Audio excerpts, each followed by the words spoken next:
Hello friends, कैसे हैं आप लोग। सबको मेरा नमस्कार। सदगुरु कबीर साहब जी के अनमोल दोहे और अनमोल विचार इस प्रकार है। ज्ञान समागम प्रेम सुख दया भक्ति विश्वास, गुरु सेवा ते पाइए सदगुरु चरण निवास। इसका अर्थ इस प्रकार है। हमारे सदगुरु कबीर साहब जी कहते हैं, समझाते हैं कि जहाँ पर संत महात्माओं का ज्ञान गुरु के का संत महात्माओं का सत्संग हो रहा है, वहाँ पर एक दूसरे के प्रेम और सुख का प्राप्त उनको एक दूसरे का प्रेम और सुख प्राप्त हो जाता है।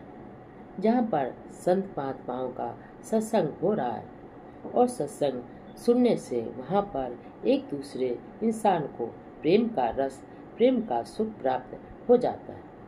और जहाँ दया भक्ति होती है, श्रद्धा होती है और विश्वास होता है, और जहाँ पर पूर्व संतों जनों की सेवा करने का वहाँ पर सौभाग्य प्राप्त हो जाता है।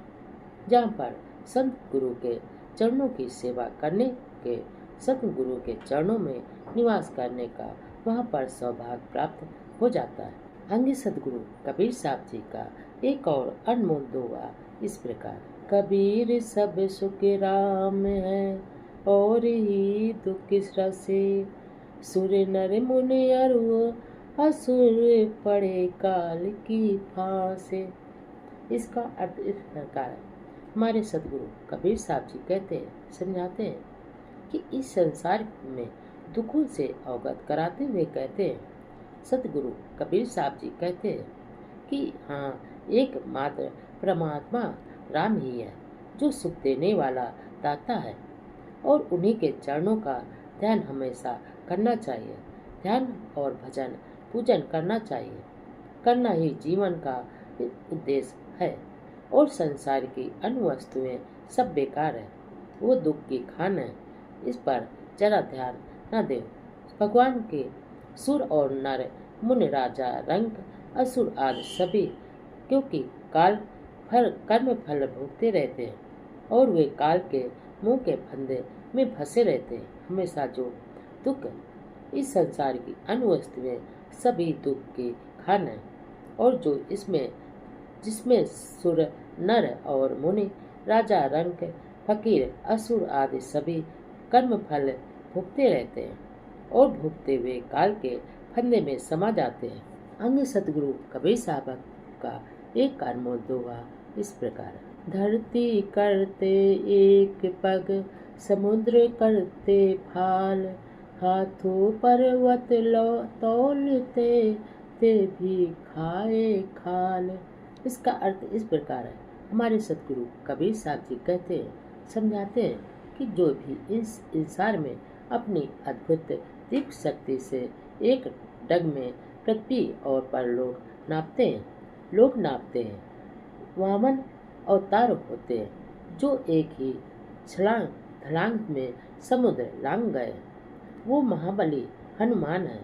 और जिन्होंने अपने हाथ पर पर्वत उठा लिया है, वह भगवान श्री कृष्ण है। जब ऐसे महाबली महापकर्मी अद्भुत लक्षणों वालों को काल भक्षण खा गया तो तुम्हारी क्या औकात है, क्या बिसात है।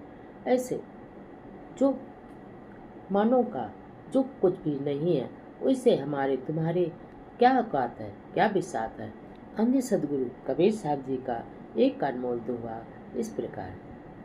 सुमिरन सो मन लाइए जैसे दीप पतंग, प्राण तजे छिन एक में जरत न मोरे अंग। इसका अर्थ इस प्रकार है।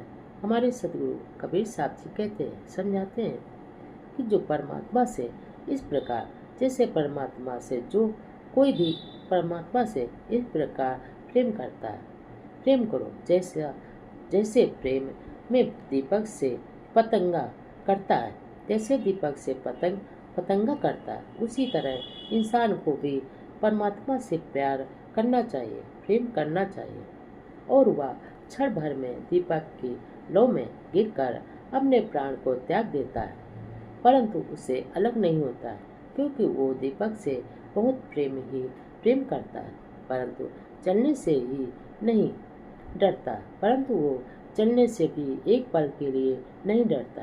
तुम भी परमात्मा से मत डरो, निर्भय होकर प्रेम करो। परमात्मा से बिना डरे निर्भय होकर प्रेम करो। वो तुम्हारे सारे दुख स्वतः ही नष्ट हो जाएंगे। जब तुम परमात्मा से बिना डरे बिना भय खाए निर्भय होकर प्रेम करोगे तो तुम्हारे सारे दुख समाप्त हो जाएंगे, नष्ट हो जाएंगे।